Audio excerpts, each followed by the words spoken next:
بسم الله الرحمن الرحيم.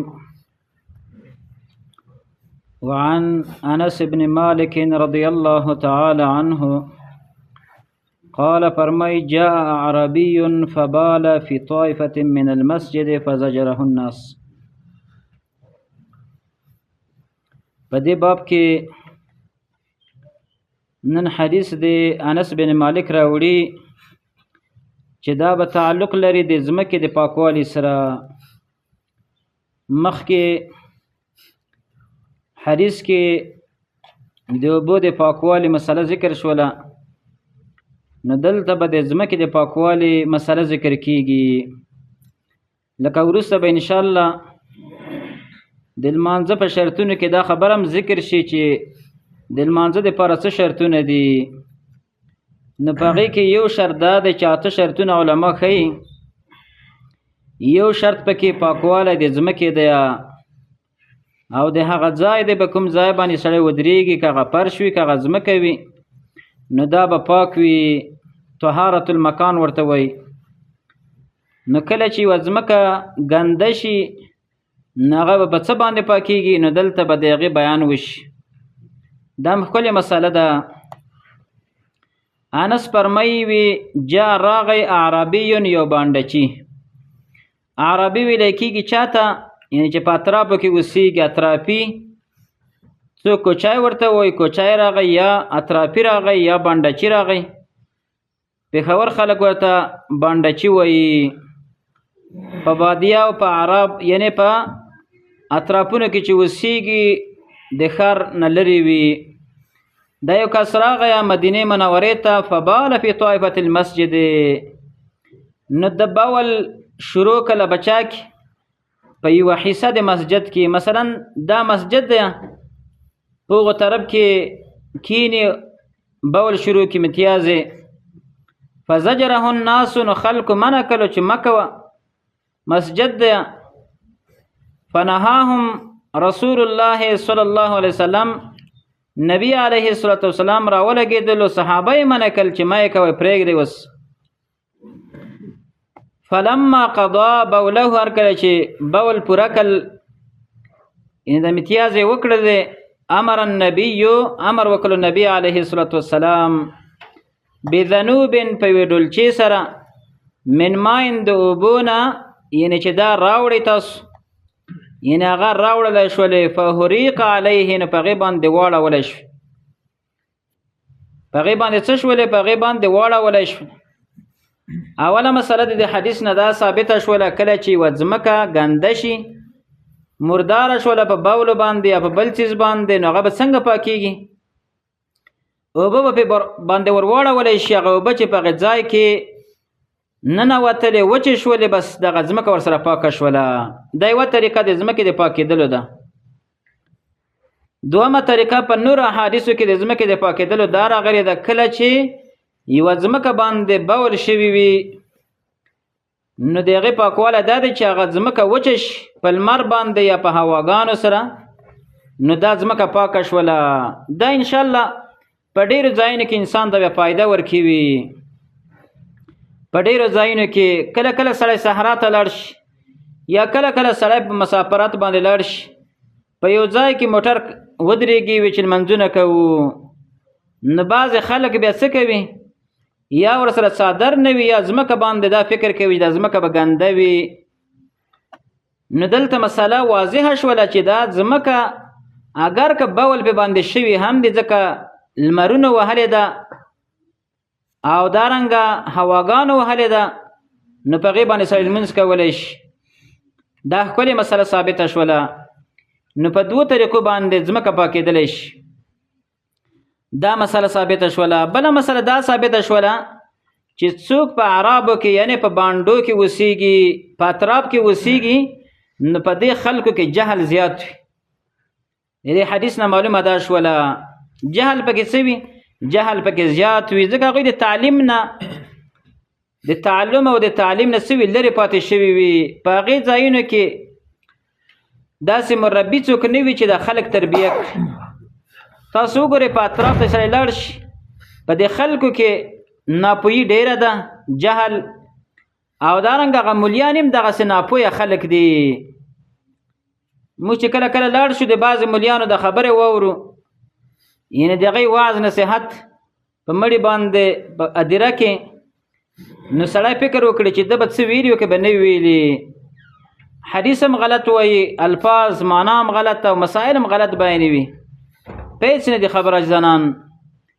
نو د دې وجې نه چې دغسې مقتدا د سړي وي نو ملت به بیا څنګه وي؟ نو د دې وجې نه په هغې کې څه وي؟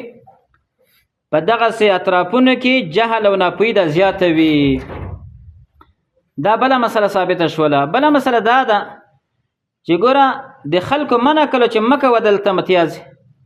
رسول الله ولې منع کړل صحابه کرام؟ د دې وجه دا ده چې اوس خو دا ځای ګنده شوی دی، لږ غوندې ځای، د دې پاکوالی په اسانۍ طریقې سره کېږي. او که چېرته مثلا د صحابه د سړی منې کړي نو سړی به راپورته شي، هغه بول چې سړی شروع کړي نو بیا نشي بندولی، په ډېر تکلیف باندې بندېږي. نو د دو به 3 ضررونه پیدا شي. 3 ضررونه. یو ضرر پیدا شي چې د ده سړي به د خپلې جامې څنګه شي، پلیتې به شي، بېلمازه به شي. یو ضرر به دا شي. بل ضرر به دا شي چې د ده صحت ته به ضرر به کې ورسېږي، صحت ته ضرر رسېږي به دې باندې، ځکه چې دا بول سړی شروع کړي په منځ کې بندوي نو ډېر په سختۍ بندي، د انسان صحت ته به کې نقصان رسېږي. بل ضرر به دا شي چې اوس یو ځای ګنده شوی دی، نو دا چې اوس را روانېږي نو نورې بل به داسې ته لاړې شي، نور مسجد به هم ګنده کړي. د دې وجه نبي اسلام څه وکړه؟ د صحابه یې منع کړل چې اوس یې پرېږدئ، اوس خو دا کار کړی دی. دې نه بیا دا مسله ثابته شوله چې کله 2 ضررونه انسان ته متوجه شي، دا یوه فایده شوله، دا یوه قاعده هم ده چې 2 ضررونه انسان ته متوجه شي نو سړی به څه کوي؟ اخف ضرر، یعنی هغه سپک او کم ضرر به سړی څه کوي؟ د هغې مرتکب کېږي به. لکه دلته مثلا که صحابه ورته منع کړی وای نو د ده د ضرر به نور هم زیات شوی و، لیکن رسول الله ورته فرمایل چې د لږ ضرر اوس تاسو څه کوئ؟ تحمل کړئ. نو د دې نه معلومه شوله دا خبره. دا مسله ثابته شوله. بله مسله دا شوله چې د نبي علیه السلام اخلاق ثابت شو. نبي علیه السلام د جاهل سره څه وکړه؟ نرمي یې وکړله. نو د دې نه دا پیدا هم راوځي چې داعي باید په خپل دعوت کې د جاهل او ناپوهه خلکو سره ډېره نرمي وکړي. د دعوت هم ناشنا یو څیز دی. انبیا علیهم السلام نه به سړی د زده کیوي. په قرآن او په حدیث کې د دې ناشنا طریقې راغلي دي. لکه دلته ګوره د نبي علیه السلام د دې حدیث نه موږ ته دا راووتله چې د جاهلو خلکو سره به سړی نرمي کوي. دلته نبی علیه السلام د دې سړی سختی ونه کړله. لکه بل حدیث کې راځي نبی علیه السلام وروسته د سړی راوغوښتلو او بیا یې په ډېر آرام باندې هغې ته په هوای ورکلو، ورته یې ویلې چې دا مساجد دا د ذکر او د تلاوت او د لمانځه دپاره دي او دا صالح نه دي د دې لپاره چې په دې کې د بول وکړی شي په ډېرې ښې طریقې سره. نو جاهل سړی ناپوهه سړي سره سړی څه کوي؟ نرمي کوي. ډېر کرته چې انسان تیزي کوي په دې دعوت کې د ناپوهه خلکو سره. اوس مثلا د افغانستان خلک دي ټول وخت په ناپوهۍ کې تېر کړی دی. یو داعي راشي توحید سنت ورته بیانوي، نو که په ده سختي وکړه نو په ځای د دې چې دا خلکو ته فایده ورسوي ضرر به ورسوي. د خلکو سره زه دا مثال ورکوم او دا شیخ عثیمین رحم الله هم دا مثال ورکړی دی. وی د مدعوین خلک چې دي دا په شان ته د مریضانو دي او دعوت کوونکی سړی چې دی دا په شان ته د ډاکټر دی. ډاکټر ته مریض کنځل کوي او لیکن دغه ډاکټر ورته څه نه وایي. وجه دا ده چې ډاکټر پوهېږي چې مثلا دا مریض دی، په ځان نه پوهېږي، نرمي ورسره کوي. نو دارنګه داعي باید د خلکو سره ډېره نرمي وکړي، ځکه دا علاج کوي که نه، دا خلک مریضان دي. نو دا مسائل د دې حدیث نه راووتل. بل حدیث راوړي وعن ابن عمر رضی الله تعالی عنهما قال فرمایي قال رسول الله فرمایلی دي احلت لنا میتتان ودمان فاما المیتتان فالجراد والحوت. ابن عمر فرمایي چې رسول الله فرمایلی دي احلت حلال کړی شوي دي لنا زموږ دپاره میتتان 2 مردارې ودمان او 2 وینې. ګوره قرآن کریم کې الله رب العالمین دا خبره ذکر کړې ده انما حرم علیکم المیتة والدم ولحم الخنزیر وما اهل به لغیر الله. الله ذکر کړی دی چې په تاسو باندې مرداره حرامه ده، دارنګه وینه خوړل در باندې حرام دي. دلته نبی علیه الصلاة والسلام فرمای چې دوه وینې راته جایز دي او دوه مردار راته جایز دي. د قرآن کریم تخصیص یې وکړ، هلته عام و دلته خاص. نو اوس دغه تشریح کوي فالجراد والحوت فاما المیتتان، هر چې دوه مردار دي هغه ته څه ته ویل کې مرداره. اول د دې خبره زده کړه، مرداره ویل کېږي هر هغه حیوان چې د غیر روح او سا په غیر شرعي طریقې سره ووځي هغې ته څه ویل کېږي؟ هغې ته مرداره ویل کېږي. بیا د دې تشریح په صورت مائده کې الله ذکر کړې ده والمنخنقة والموقوذة والمتردية والنطيحة وما أكل السبع. هلته الله رب العالمین دا تشریح کړې ده، ویلي د مرداره هغه حیوان ته ویل کېږي چې هغه یا په ښکر باندې ووهلی شي، یا د غره نه راول غړېږي، یا په سر باندې ووهلی شي، یعنی په شرعي طریقې سره څه نشي روح د هغې د بدن نه جدا نشي. یا مثلا یو مشرک سړی حلاله کړي، مشرک حلاله شي لیکن سړی مشرک دی، دا مرداره ده. نو دا مردارې دي. نو فاما المیتتان فالجراد والحوت، هر چې دوه مردارې دي نو یو په هغې کې الجراد ملخان دي، الجراد ملخ دی، والحوت بل ماهي دی. اوس ماهي چې د دوبه نه راوایسته بس مړ شو، حلاله خو نه غواړي که نه، نو دا اوس په خپل مرګ باندې مړ شولو، دا حلال دی. او په ماهي کې بیا ټول اقسام د مایانو چې دي دا په همدې طریقې سره به د هغې خوراک کېدلی شي، ذبحه نه غواړي. فالجراد ملخان هم دغسې دي، ملخ دی هغه هم ذبحه نه غواړي. ملخ چې چېرته ونیولی شي نو سر به ترې غوڅ کړی شي، او که سر د غوڅ هم نه کړی شي، خو بعضې خلک یې د سر نه خوري، نو غوړو ته به واچولی شي، سور به کړی شي. د دې نه دا مسله راووتله چې ملخان چې دي دا هم حلال دي.